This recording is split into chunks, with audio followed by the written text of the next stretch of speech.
A warm breeze is bringing me the lovely smell of island flowers as I stand here sipping wine and watching the sky that has just changed from sunset gold to midnight blue. Tonight's the last time I will be able to enjoy this lovely view from my hotel balcony. Tomorrow, I leave this magical island of Capri and fly back home to New York City. Draining the last of the wine from my glass, I glance once more to the horizon, where a full moon has risen out of the sea in a bright glow. I watch as it climbs the night sky above the water, where it joins with the twinkling stars. Suddenly, I hear a woman singing an enchanting melody unlike anything I've heard before. The lovely sound is coming from the direction of the sea, reminding me of the ancient tales of sirens and mermaids. I look out beyond the railing and over the sea, and then the singing stops. Back in my room, I'm restless. I've already had dinner and I'm not interested in watching television. I want to do something exciting for my last night here. Suddenly, an idea comes to me. I'm going down to the beach and go for a moonlight swim. After locking the French doors to the balcony and the door to my room, I leave the hotel and make my way to the edge of the high cliffs. From here, I walk down a long flight of stone steps to the beach. At the bottom, I stop and look around to see if this might be where the singing was coming from, but the cove's deserted. Moonlight is reflecting on the water, creating a bright path that starts at the moon and ends at the water's edge. As the water moves in gentle swells, the path shimmers, creating a mystical effect. The path beckons to me, and the sound of the waves invite me to join them. Further out from them, I notice a large flat rock protruding out of the water in the path of moonlight. I can't resist stepping in so that the path of light stops where the water laps gently at my feet. Suddenly, another exciting idea comes to me. I want to swim out and stand on that rock. My heart starts to pound. I'm going to do it.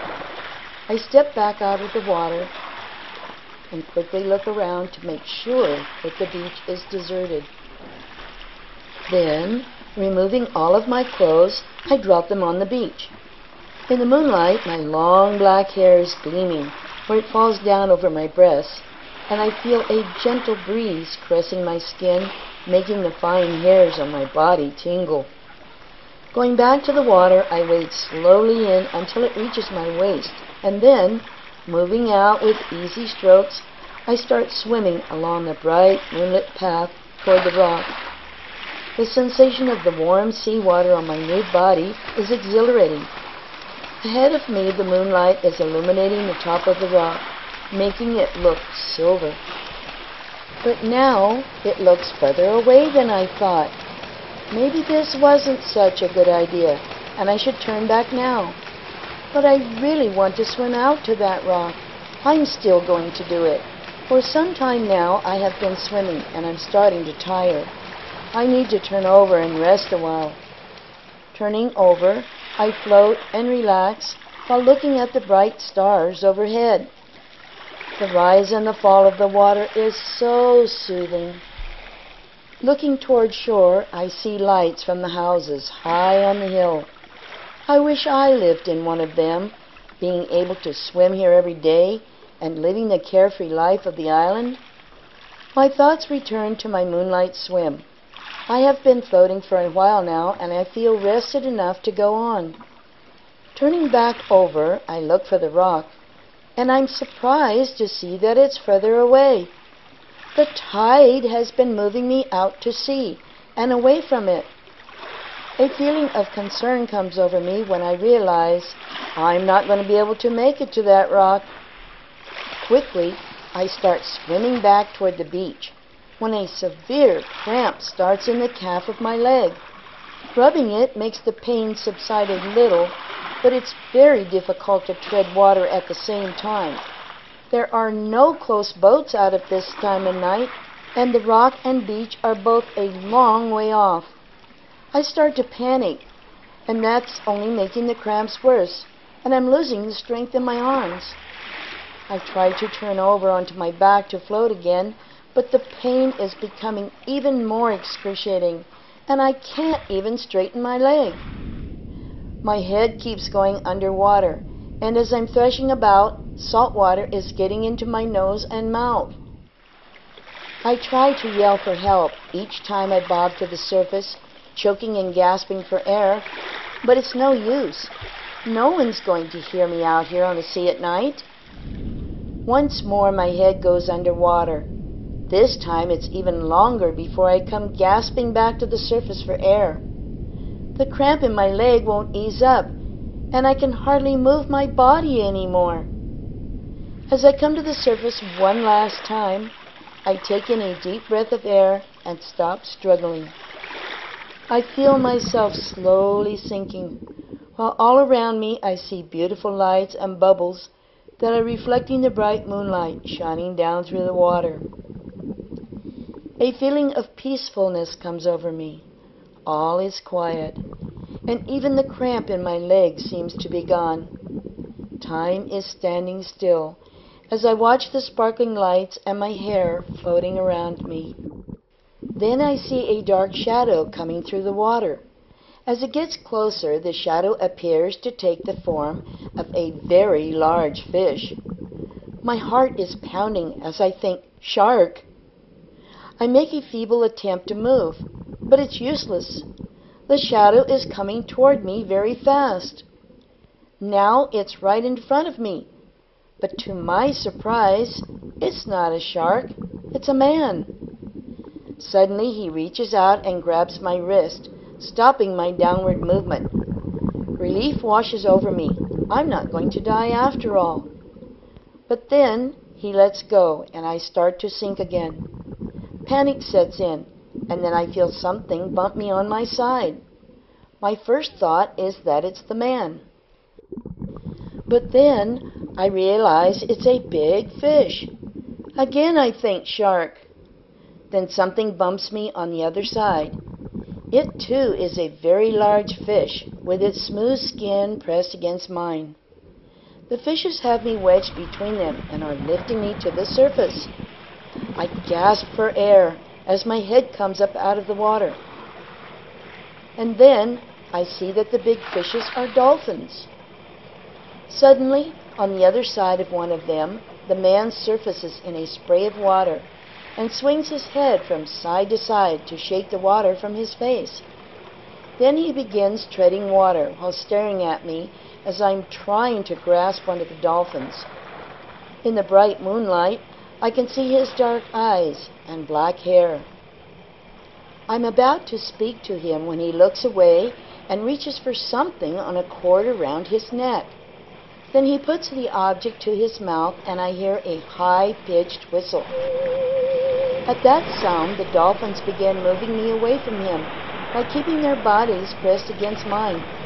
I'm afraid I will slip away, so I loop my arms over their back and hang on. As they are moving me along, I look back to see where the man is, and I'm surprised to see him standing on the rock in the moonlight, looking like a nude marble statue of an ancient god. When I realize the dolphins have taken me close to shore, I let go, and they gently turn and depart, letting me sink into the water. My feet touch the shallow bottom, but I am too weak to stand up, and a wave knocks me down. Still coughing water, I crawl to the shore and lie exhausted while waves lap at my feet. My leg and arms still hurt, but the cramps are gone, and I'm so relieved to be on dry land. The warm breeze is caressing and drying my body as I lie here wondering, had all that been a dream? When I finally stand up and look out toward the rock, I'm disappointed to see that the man is not there. Turning around, I take a couple of steps, and my foot catches on a pile of debris, partly buried in the sand. Annoyed, I kick the trash off my foot. When it lands, I see that it's a piece of fish net, and something shiny has dropped out of it. Curious, I bend down and pick up the shiny object, surprised to see that it's a silver bracelet. In the moonlight, I see that the setting is a glassy red stone, about the size of a silver dollar. As I turn the bracelet over to examine it closer, the moonlight shines on the stone, and a ray of red light shines up into the night. Frightened, I drop it. The ray of red light disappears as soon as I let it go. I pick it back up and carefully turn it toward the moon. And again, the red light shines out, but this time the ray projects the pattern of a red star. Then close by, I hear a woman singing that same enchanting melody, but when I look around, I don't see anyone on the beach. As I turn the bracelet back and forth to the moon, I get the same results each time. I see no evidence as to what is causing the light. What kind of bracelet is this, and how did it get here on the beach? Looking at the position of the moon, I figure it must now be close to 11 o'clock. I'm exhausted and feeling very uneasy. I just want to return to the security of my hotel. After placing the bracelet on my wrist, I walk over to the dark clump on the beach that are my clothes. After dressing, I slowly start up the long flight of stone steps. My legs feel rubbery as I'm walking up, and I have to stop often to rest. At the top, I'm breathing hard and still coughing up salt water. I turn and look back toward the sea. Nothing out there now. The path of light is gone. All is quiet except for the sound of the tide tugging at pebbles on the beach and my labored breathing. Had all of this been my imagination? As I hold up my arm, I realize the bracelet's real, all right. All of that experience did happen. Maybe Giorgio, the manager of the hotel where I'm staying, knows who that man is. Tomorrow I will come back to this beach and ask around to find out if anyone else has seen the man with the dolphins. I really want to know who he is so that I can thank him for my rescue. It does not take long to reach my room, where I wearily unlock the door and then open the French doors to let in the sea air. I'm so tired that I don't even bother with my usual preparations for the night. I remove my clothes and drop them on the floor, then crawl into bed and immediately fall asleep.